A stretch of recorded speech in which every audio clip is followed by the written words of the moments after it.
chère patrie, puissante et fort à tous les yeux, nous te voulons terre bénie, digne à jamais de nos aïeux, libre et prospère ils t'ont légué. Dear listeners and friends, good evening. It's a joy, as always, to be with you again today for another edition of Perspective broadcast on Radio Théophile International and Radio Espérance. Today, we have a special show with a special guest who is going to talk to us about an education project in Haiti. My name is Ansy Joseph. Please be patient. I will be back to you in a few moments right after this.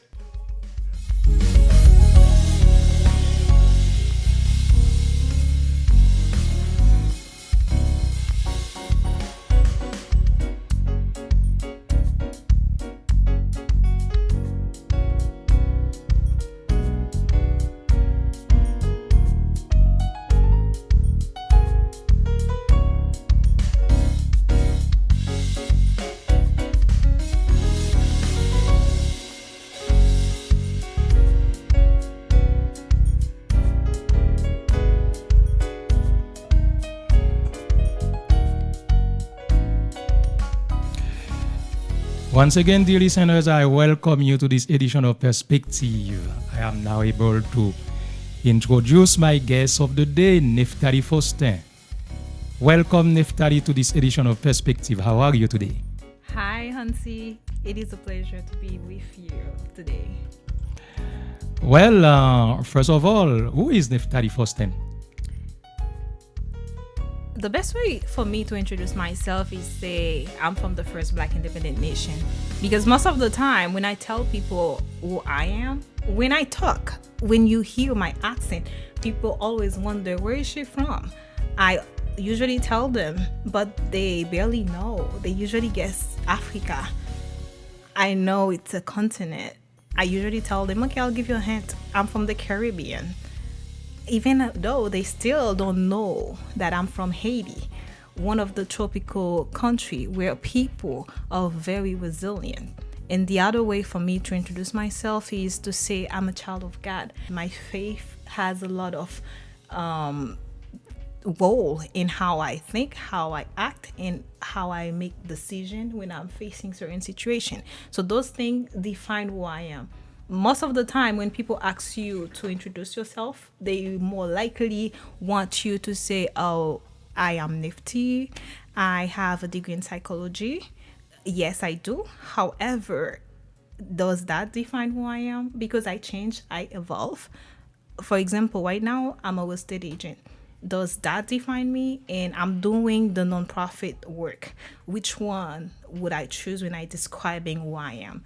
I really think people change, people evolve, people do new things, they find new perspective, and then they also have major events that change their personality. So it's hard to choose certain things to describe who I am. At the end of the day, I am. Today, you want to talk to us about an education program called Briye. Briye is in Haitian Creole language. In a few words, can you explain to us what Briye means and where this program will be? Briye, it's a word that I changed, which was Naboule. Most of the time, when you meet someone from a different country, you like to greet the person. And the best way to greet someone to be to learn more about the culture, it's to know at least the language or how to greet them in the language.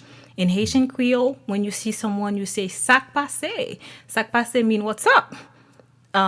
When you answer, you say, "Naboule." Most of those popular songs, they use "Sak passe," "Naboule." And when someone see you and then you say, "I'm from Haiti," even they don't know anything, they were like, "Sak passe." They expect you to say "Naboule." I realize being from Haiti, and not only we say Naboule, we also internalize it and make it real. Whenever things go bad, we burn everything down. Naboule means we are burning things. Whenever someone is mad, whenever they are striking, the best way to show their anger is to burn things, and you always have to start over. And we're not going anywhere if we keep starting over and over and over. That's when I was like, we have to change our mentality.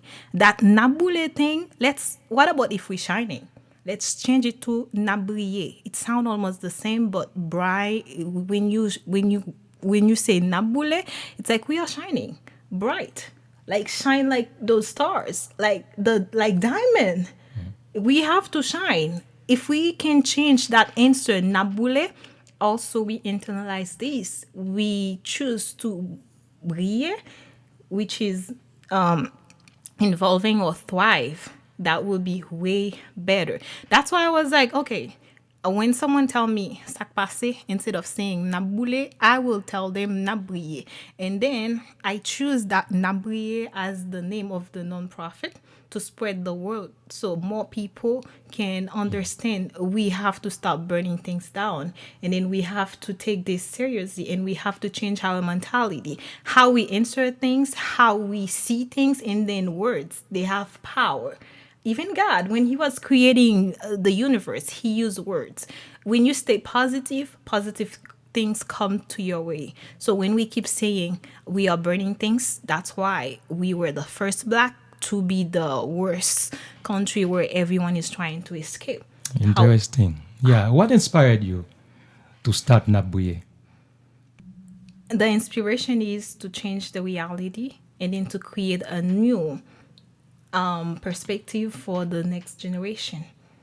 Because the way that the country is going, it's not good. Everyone is trying to escape. They either go to DR or they go to any country that opened their arms or that let them in. They go to South America. They come here. If they have a chance, they do anything. And we are losing the brain of that country. We are losing the people who could have changed we could have kept the legacy that our ancestor already built for us. That's why I was like, I have to do something. I have the vision and I just have to take action. Many people think about, oh, I want this, I can do this, but they never take action. And sometimes you do things that is good for your family in your community. However, with Nabriye, I can reach out to more people who don't have access, especially to education, because we focus on education. And right now, the purpose of Nabriye is to change the education system in Haiti and also give more people access to education. However, with the pandemic, we realize everything is remote. We are trying to see how we can create a remote platform, digital platform for students to use. Not only student, anyone can use it, professional. If you have a smartphone and then if you use technology, tablet, computer, any device, you should be able to use our platform, the one that we are building, and which will be available to everyone starting in Haiti. Maybe in future we can go farther, but right now it's about Haiti and in the educational system and then sustainable change. And can you tell us who will benefit from this program? The beneficiary will be student primarily, because right now who need more education is the new generation. We need doctors, we need lawyers, we need agronomists, because it's a tropical country and the best way to feed the people is to know to grow your own food. We need engineer, we need architect, we need those people. However, if you don't have education, how can you be in a position where you become those people? Most of the time with the political situation in Haiti, everyone is striking. When the country is on strike, they don't have access to education. Sometimes you have kids, you send them to school, you pay for the school fee, and then they can't go to school.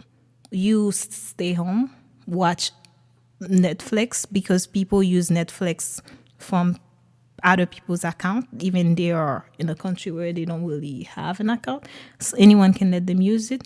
Watch YouTube, be on Facebook, on all of the social media, posting things, while they can still use that same time to learn something, improve their skill, and also get access to education. anyone in Haiti who has access to a smartphone and internet will benefit from that. Even I know they don't always have electricity. ADS choose to let them have electricity whenever they want to. However, they still use their phone. They still make phone call every day. They still find a way to survive. The way that they start things surviving, they will still use the same method if they are hungry to learn, to change their own situation. Because I don't think any government or any other country can change their situation. They need education so they can make that change for themselves. However, you and I know there are many organizations in Haiti. Do you think we really need another one right now? That's the thing. When we are in trouble, a lot of nonprofit come. They usually tell you, teach a man, give a man a fish that person will eat for the day. Teach them how to fish. They will eat for the rest of their life. Most of those nonprofit that came, they come for a quick fix. You're hungry, here is food. But tomorrow I'll be hungry again. I need this, here is the solution. But it's not enough.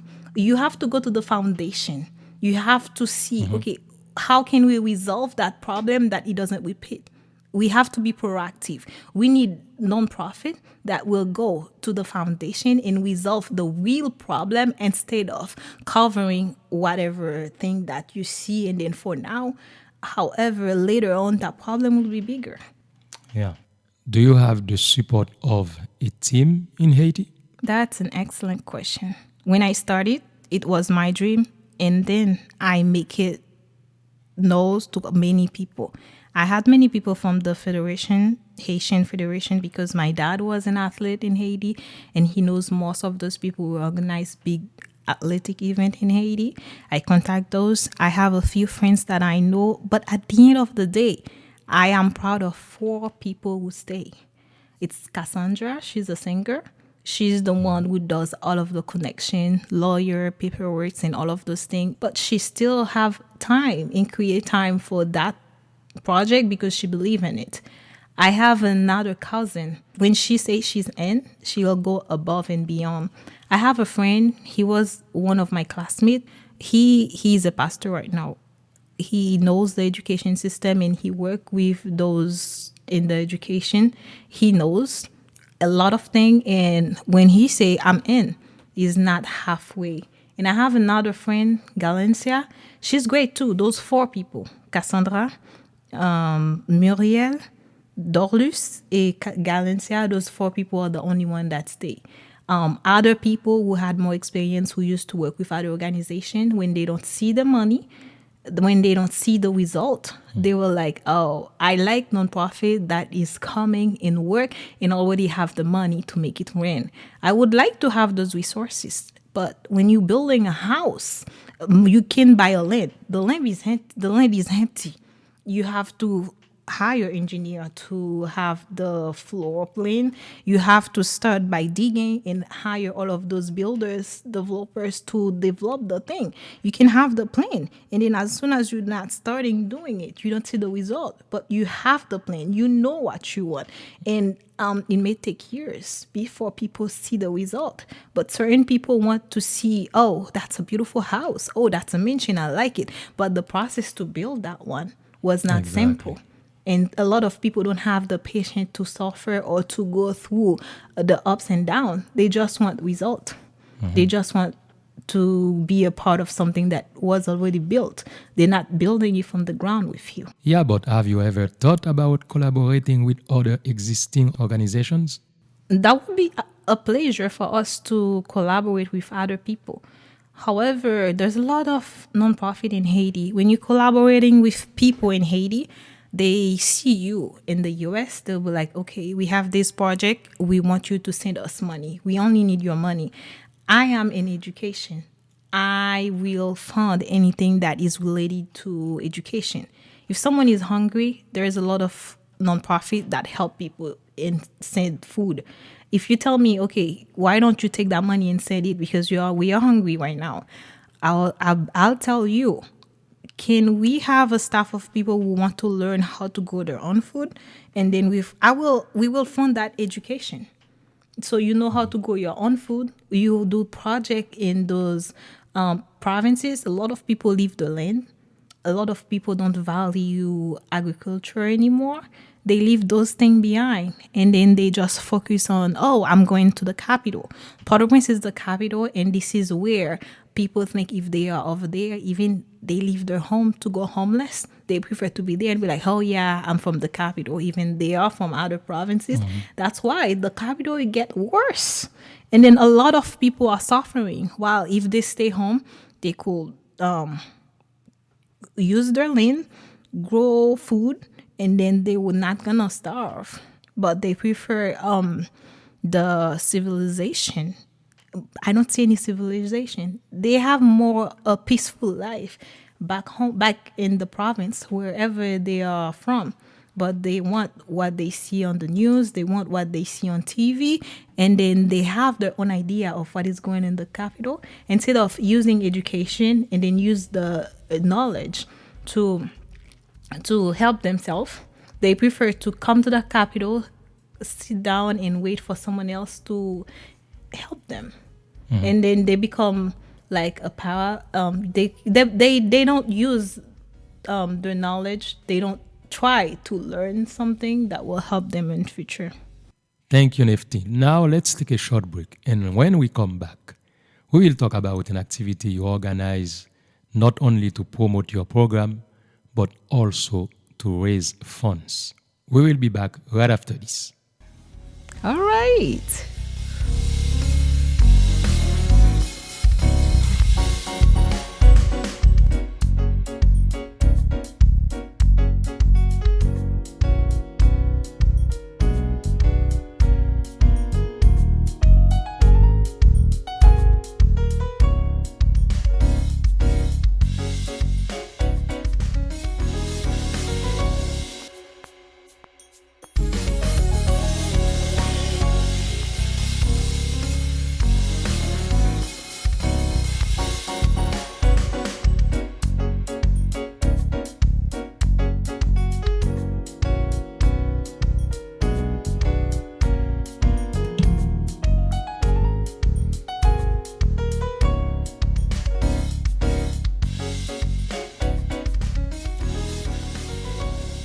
Here we go, you're back. Thank you again, Nephtie, for coming. Now let's talk about what you call a Barefoot Marathon to promote the program and at the same time raise funds. Can you tell us more? Hello again, this is Nephtie. Okay, Barefoot Half Marathon. Yes, Let's talk about it. Unlike everyone who survived the 2010 earthquake that really impacted their life, that also impacted my life. However, the biggest moment that will always impact my life, it's the day after the earthquake. When the earthquake happened, the first night I couldn't sleep because you have the aftershock, and then all of those people were afraid. They don't know what is going on. We thought it was the end of the world. Especially there was a movie at that time that I saw before that. I saw the movie where you have earthquakes, you have tsunami, and then I was like, oh my God, and now we have an earthquake? That's the end of the world. This is real. This is the movie that come to reality. The next day, after I realized we are safe, my family is safe, and then I was happy and blessed, even the situation was not great. However, I was finally able to rest because the night before you couldn't sleep with those aftershock. Finally, I was like, okay, even we are sleeping on the street, we're gonna rest anyway. And suddenly they say, oh, there is a tsunami coming. This is when I wake up. I didn't look for my family. I didn't take anything. I didn't grab my shoes because everyone is running. The first thing that I did, I ran. I remember I was barefoot. I didn't have any shoes. I didn't grab water. I didn't look for anything. The first thing that was on my mind, you have to go to the mountain and at least you have more chance to survive. I run, but I was an athlete. I used to run. I never have speed. I was not a fast runner. However, I had endurance. That endurance helped me. I run from Delma because we live in Delma 29, 29. I no after the next day we went to Infraza, no Saint Louis, no on était à Infraza. There is a school in Delma 31st. We stay there because it's a large place. We either was at that school or at Infraza between Delma 33 or 31. And at that moment, what I did, I run. I left everyone behind. And then the cops say, no, there's no tsunami. Most of the time, you have a tsunami when the epicenter of the earthquake is in the middle of the ocean. Imagine you're living in an island surrounded by water. If they tell you a tsunami is coming, you don't have time to think, to calculate things, or to bring back all of the knowledge that you have. At that moment, the only thing I had is to survive. It's sad to say I didn't think about stay with my family or die with them. At that moment, the only thing that was in my mind is surviving that moment because I already survived the earthquake. I run until I get lost. And then the crowd that I was following, they kept going. I get tired. It was probably midnight, 1 or 2 a.m. I was at a point where I'm in the middle of nowhere. There's only trees. And then I didn't know anyone. I didn't even know where I was. I was lucky enough that I was by myself because there was a car passing by. If I was with everyone, that person wouldn't stop and give me a ride. Even with all of those insecurity, everything that is going on, I didn't have any other choice. I either trust a stranger to go with him wherever he's going or stay in the woods. Anything can happen. You know, there's nothing good happening in the middle of the woods. So I had one choice and I trust my instinct. I went with the strangers and they went straight to Kaiwalas. It's a hospital where they also have a little zoo. That's the only zoo that I remember. Small zoo. It's not a big zoo like the one in the US. That's the only place I remember when I was little. We used to go. They just stay there for the night and wait to see if there's any water coming. And then in the morning, they say, oh, where do you live? Where can we drop you off? They just bring me down there. And I was the only one missing in my family. And they were like, we didn't know where you were. How you were missing. I was barefoot. I didn't have any extra clothes. I didn't grab anything, not a bag, nothing.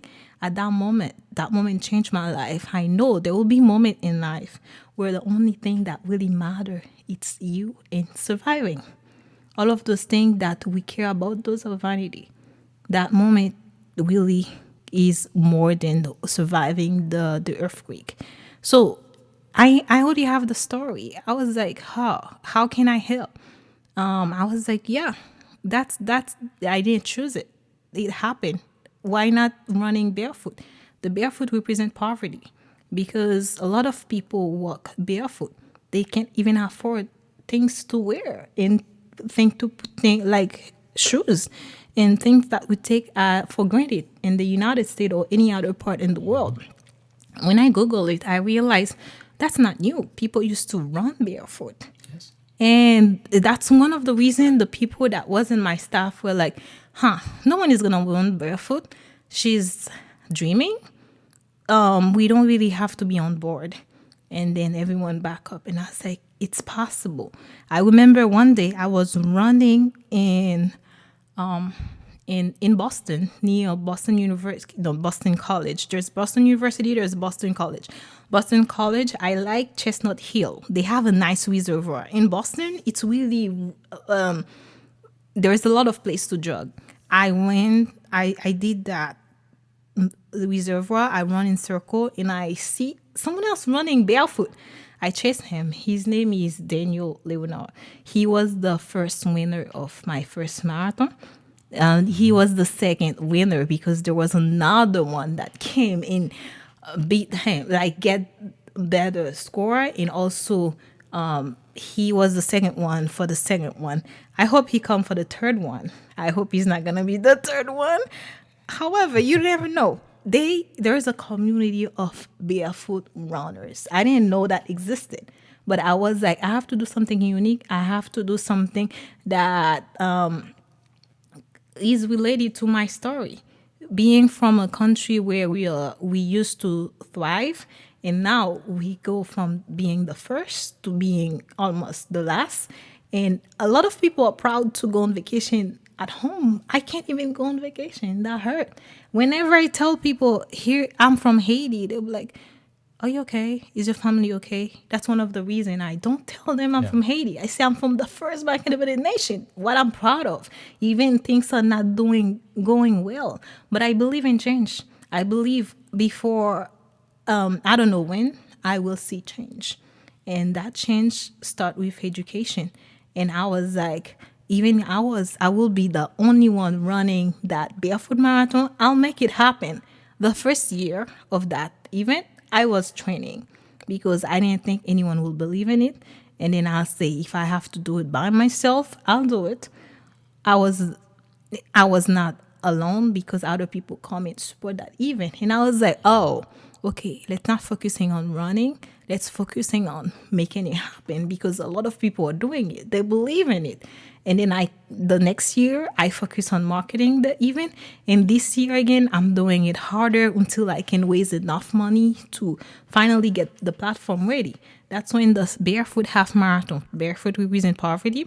And then from my personal experience, there are moments in life where you don't have to think twice because the decision that you have to make, you will think about it after taking the decision. Yes, amazing story, Nephtalie. Can you tell us what is the event logistic? This year, it's going to be, again, 13 miles. Half marathon is 13.1 miles. We're going to have, many volunteers on the road to give water away and to assist the runners. From the previous year, we always contact the police of those 4 towns because it started in Sterling, keep going in Boston, in Wales, Boston, and then finish in Shrewsbury, especially Shrewsbury High School. That's where we have the finish line. We want people to be there at least before 6:30 because we will have transportation going from the finish line. The high school is huge. Anyone can park their car at the finish line. And then at 6:30, the shuttle will bring them to the start line. From there, when they run, by the time they get back, their car will already be at the high school for them, waiting for them. If someone is late, it's better for them to park at Sterling Town Hall. From there, they will run because we're not going to wait for them. The race is starting at 7. They have to show up sometime. If you didn't pick up your before on Saturday all day long, registration will be open, last minute registration or pick up. They can come get it and get anything that they need that will be provided by sponsors and any special gift that we will have for the runners to thank them for sweating for education, because running is one thing, running with purpose is something else. When they come to participate and then understand what we are trying to do, we are really grateful for their participation. And we have people from at least 17 states. Not only New England, some people from other state came, which is nice because I thought only people from Massachusetts will come. I had people from New York, New Jersey, in different states, Michigan, and me. Okay, there's different ones. I don't remember all of the states. However, it's nice to see. We have trophy at the end. We also give everyone a medal. However, only the people who run barefoot will have their trophy. You have the choice to run barefoot or with shoes. And the event, after the event, like we used to have, we will have food trucks and other option at the end. You bring your family to cheer with you. You come, and if you have any question for the race, the cops are already, they know we've been contacting them like for the 2 previous year. They just waiting for the confirmation. We have insurance for the event because you cannot do a big event like that without coverage. And we have I have three board members that one is in North Carolina, one is on Martha's Vineyard, and then the other one is in Massachusetts. One is American. I met her in Haiti. She came after the earthquake to help. The other one I met her on Martha's Vineyard because I used to spend my summer on Martha's Vineyard, and then the last one was my classmate. She's from DR. And those three people are the board member that will also help with any other last minute registration. And then the registration will be online. But if someone come at the last minute and want to register the same day, all of the communication, we email people about the map, and it's also available on all trails. They can see from Sterling to Shrewsbury. There will be sign all over the road, and then they're not gonna get lost. Yes. Let me ask you, all of that happened in Boston. Have you ever thought having this event somewhere else like Florida, New York, Atlanta? First of all, I have to grow this one. I know if I start something else without making this successful, it's gonna be a distraction. And the same way you have the Boston Marathon in Boston, the Barefoot Marathon, it's in Worcester County. It's not exactly in Boston, but it's in Worcester. Worcester is Central Mass. It's spelled WOCSTR. It looks like Worcester, but it's not. It's Worcester. That's where it's gonna be, the Barefoot Half Marathon. If I want to create a different event, I can definitely help someone else who has an event to help them grow it, or I may start a marathon somewhere where they really need it and for a real purpose. Beside the Barefoot Half Marathon, if I want to do a different event to raise money for my cause, it may be some gala, something else, something different. Yeah. But the Barefoot Half Marathon will stay in Worcester. The same way you have the Boston Marathon in Boston, Chicago Marathon in Chicago, New York in New York, London in London. Yeah, at the beginning, I was gonna do it in Haiti. But the staff that I had, they didn't want to do it. Plus, with what is going on in the country, it's almost impossible to really have any event.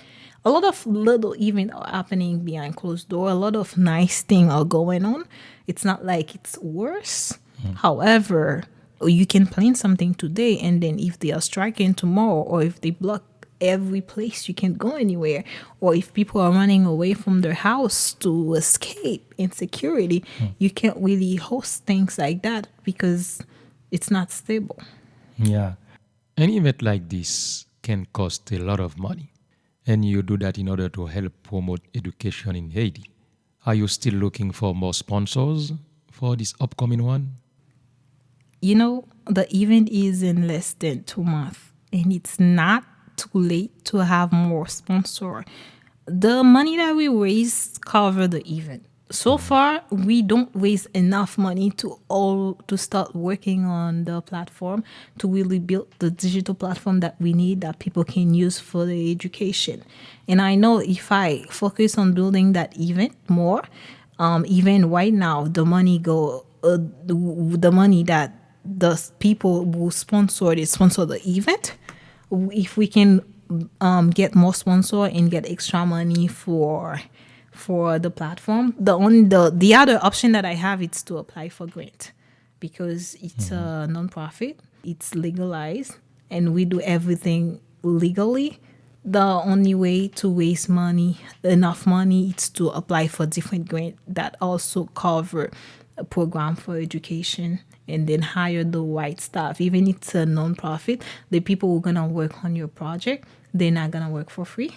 You have to get the right people to do the vision that I have, and then to make it come to light. Yeah, what is the best way to participate?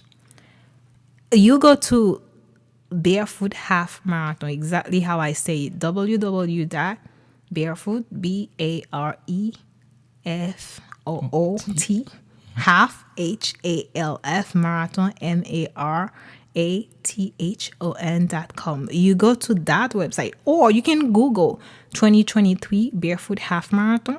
The first thing that will show on your Google search, it's the event. You can run, you can sign up to run. We need more participants. And you have option. You run with shoes or without shoes. It's not like the first year I was focusing on, it's barefoot. My story, it's about me surviving, running away from the tsunami barefoot. We're going to do it barefoot. A lot of people come to me and be like, I will run if I have the option to run with shoes. And I was like, fine.